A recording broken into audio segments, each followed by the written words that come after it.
Hi, geometry students. This is the notes for 13.3, Permutations A. And I love this lesson. This is one of my favorite ones of the year, and I think it's really useful in your everyday life. So hopefully you find this one interesting as well. So what we're going to start out with is a little exploration here. It says how many arrangements or permutations. So that kind of defines our lesson right now. A permutation is an arrangement. They're kind of synonyms of each other. So if you see permutation, you can think arrangement. Okay. How many are there? If there are the letters A, B, and C, what are they? List the arrangements. And then we're going to be looking for a shortcut to find the total number of permutations. Okay, so if I was going to list them, I would try to list them strategically. So I would do all of the different orders where A is first. So we could do ABC, or we could do ACB, and that's it for the A's. Then we could do all of the combinations where B is first. So we could do BAC or BCA. And then finally, all of the combinations where C is first. So we could do CBA or CAB, and that would be it. So altogether, there are 6 arrangements or 6 permutations, 6 different orders.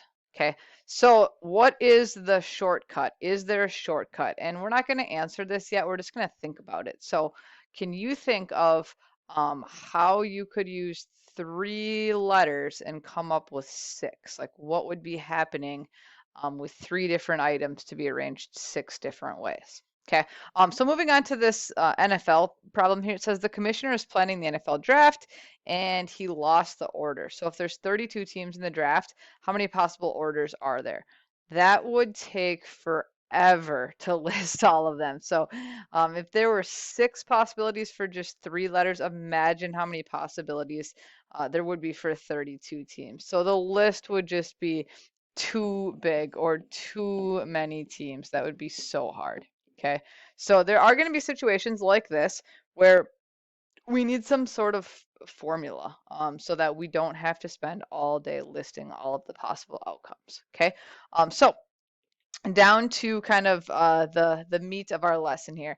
First of all, a permutation, it's the number of ways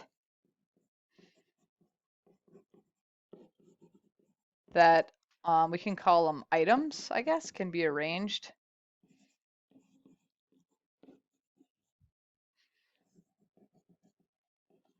And it is very important here to write down that in these cases, order matters. Okay, order matters for permutations every single time. If your problem talks about ordering or arranging things in a specific way, we're going to be using a permutation. Okay, so the formula looks like this. I would read this just NPR. N stands for, let's write over here, N equals total number of items. Okay, that's kind of what you're starting with. R stands for the number of items you are choosing.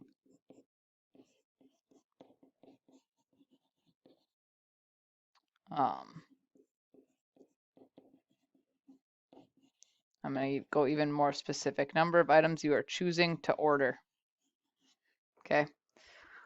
And we'll get into some examples where you will see that in action. Okay, so in the formula, it looks like this. It is n factorial over n minus r factorial. So now the question is, what the heck is a factorial?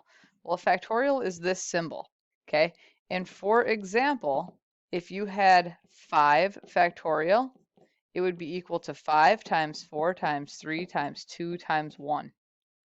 If you had, say, just 3 factorial, it would be 3 times 2 times 1. Okay, so I think you can get the idea from there. Factorial means just start with your biggest number, your n in this case, and then you would multiply by each number 1 less than that until you get all the way down to 1. Okay, one little side note, if this ever comes up, 0 factorial is 1. And that's just something that as mathematicians, we just kind of know that one, that if that pops up, 0 factorial is equal to 1.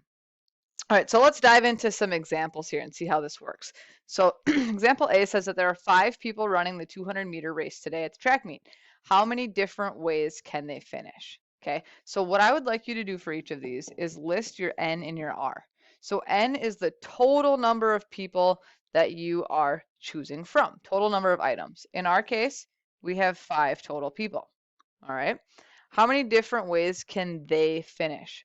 Okay, we're talking about all of them. We are talking about all 5 of them. So our R value is also 5 because we are choosing to order all 5 of them.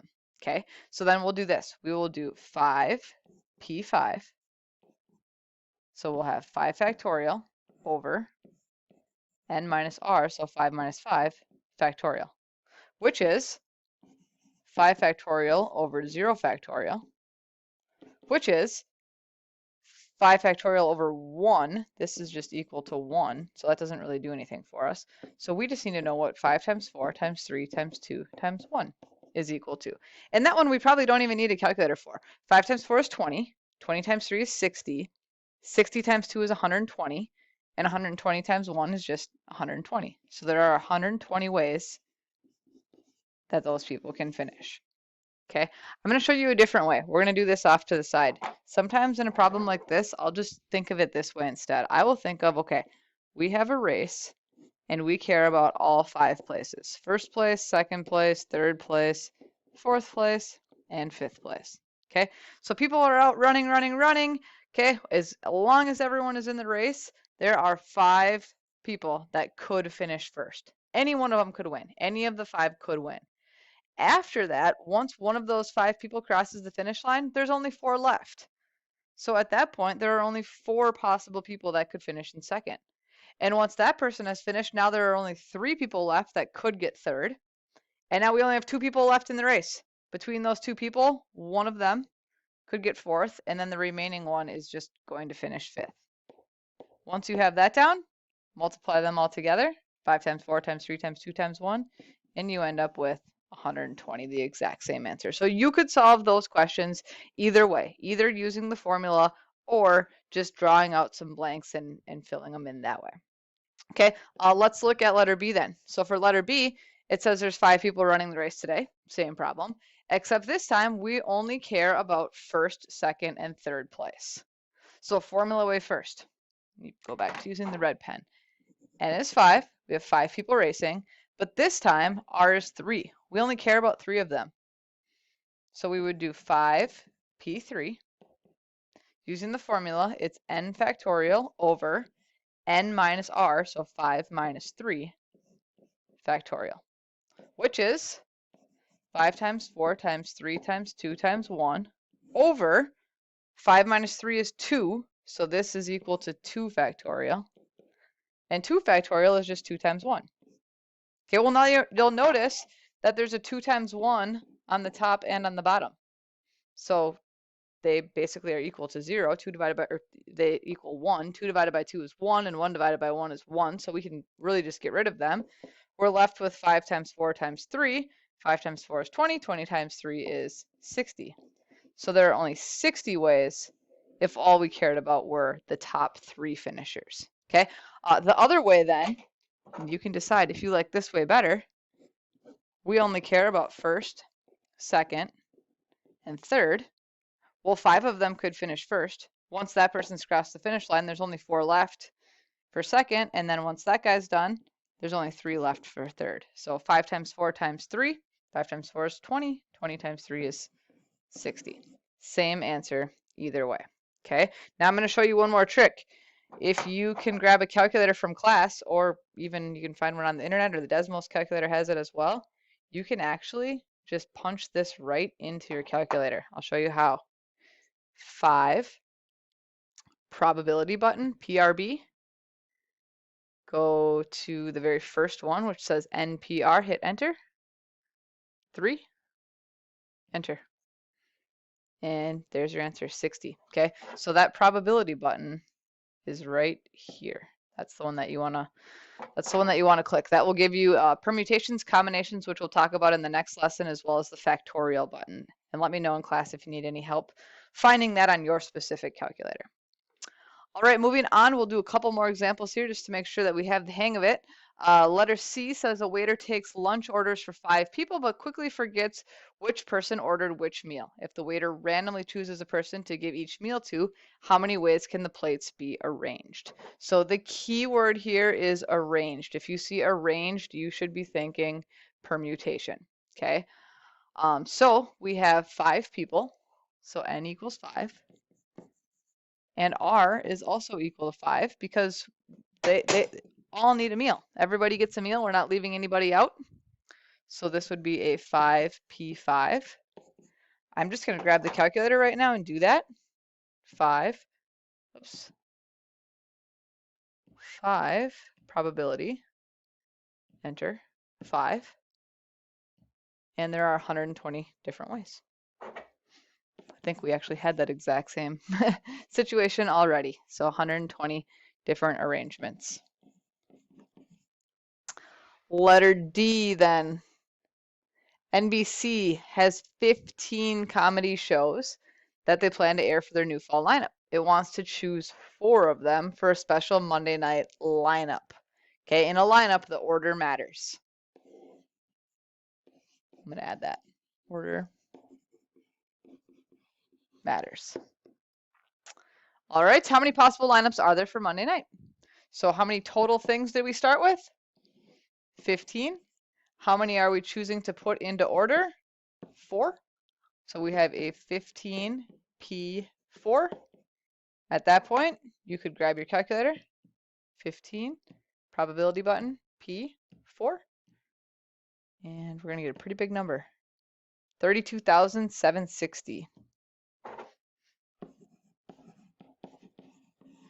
Lots of ways that you could arrange those. All right, and then the last one, letter E, I think we're going to skip. Actually, we're going to skip letter E and we're going to go on to letter F. We're going back to the football situation. The commissioner is planning the NFL playoffs. There are 32 teams in the league. How many possible orders are there for the top 8 teams? So 32, that is our total. We are looking for the top 8. It says the word orders, so that tells us it's a permutation. So n is going to be 32 and r is going to be 8, and we are going to do a 32 P8. I'm going to write this one all the way out just one last time, but then I'll just end up typing this guy into the calculator. But if we were going to do it by hand, if we didn't have a fancy calculator, we would need to do 32 factorial over 32 minus 8 factorial, which would be 32 factorial over 24 factorial. And we could, I'll type it into the calculator that way, just so you can see it that way. 32 factorial, so I'm going to hit the fraction key, 32 probability factorial divided by 24. Oops, I think I missed a. I'll fix it in just a second here. Oh, I did get it. And wow, huge, huge, huge number. So 4.24 blah, blah, blah times 10 to the 11th. That's in scientific notation. That tells us that we would need to move our decimal point over 11 places to the right. And maybe you've learned about this in science class. Huge, huge number. I'm just going to have you write 4.24 times 10 to the 11th. Okay, that's in scientific notation. That is a huge number. Very, very large number. We can leave it at that. All right, so sorry that video was a little bit on the long side, but go ahead and get started with your 13.3 practice. Good luck.